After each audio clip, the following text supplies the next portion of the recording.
Active echo beacon detected.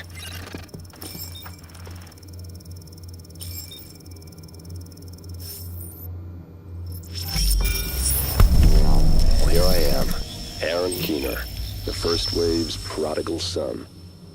Normally I'd do this face-to-face, but I'm not 100% sure which way you'll jump. You act one way when Ms. Lau is watching, and another way entirely when you're off the leash. That's an interesting contradiction. You see, I think that deep down, you get it. You know, the old rules, laws, governments, those things died on Black Friday. But the feral PMCs, the convicts, the ones smart enough and good enough to take what they need, they'll survive. Me? I'm gonna prosper. Oh, you could too, but you took an oath, right? You got a duty.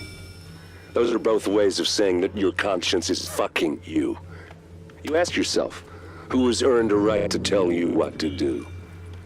Do you know how many agents died to hold the Dark Zone just for the brass to give up and put a wall around it? You don't believe me? You should check the place out for yourself. But the people you're working for, they're irrelevant now. Amherst changed how the game is played, and I have got the vision to win. I got Chernenko, I got a DNA printer, and a very interesting recipe book. I'm gonna write my own rules. You should think about getting in on this thing. I'll be seeing you.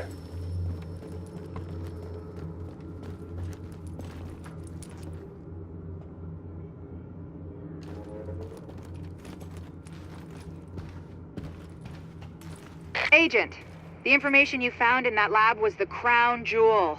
I think we can break this thing now. But we've got some more information. A voice from the grave. Listen to what Amherst has to say.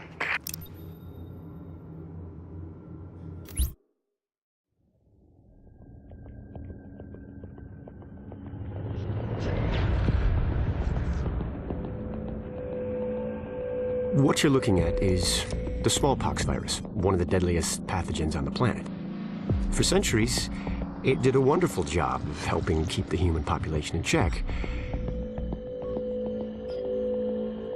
But times change, and sometimes Mother Nature needs a hand in improving her creations. Like, say, speeding them up a little bit, making them contagious when they should be quietly incubating in a host, or making them more lethal.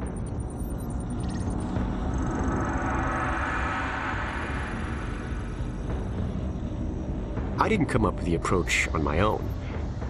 My friend Vitaly is one of the pioneers in the field, and the idea has been around for years. Genome as data. You see, once we digitized DNA, we made it infinitely mutable. We could do 1,000 virtual variations in the time it used to take to grow a one-lab-grade generation of pathogens. And we could pick the best, most lethal combinations and make them real. That's how you make a killer virus, you see. Mix in genetic code from other diseases, and you move the sliders all the way up on lethality and virulence. The goal was a 90% mortality rate. I'm not sure my green poison is going to quite hit that, but honestly, that's just details. As long as most of humanity goes, the Earth stands a fighting chance. Technically, technology is what's killing the planet. But that's not really the case.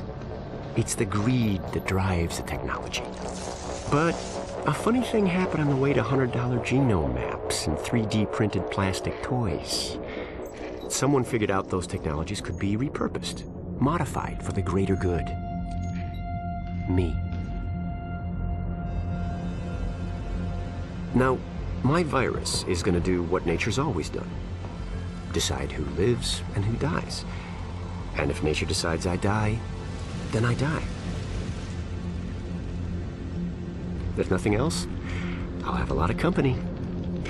Natural selection at its finest, helped along by a little unnatural genetic manipulation. It's all data, really. Life's just a method of processing it. The same way I processed the smallpox genome on my laptop. And who's to say that wasn't the plan all along? If, by some miracle, you survive green poison, then nature's decided you deserve to live. The rest of us shouldn't and won't. Godspeed. I'll see you in hell.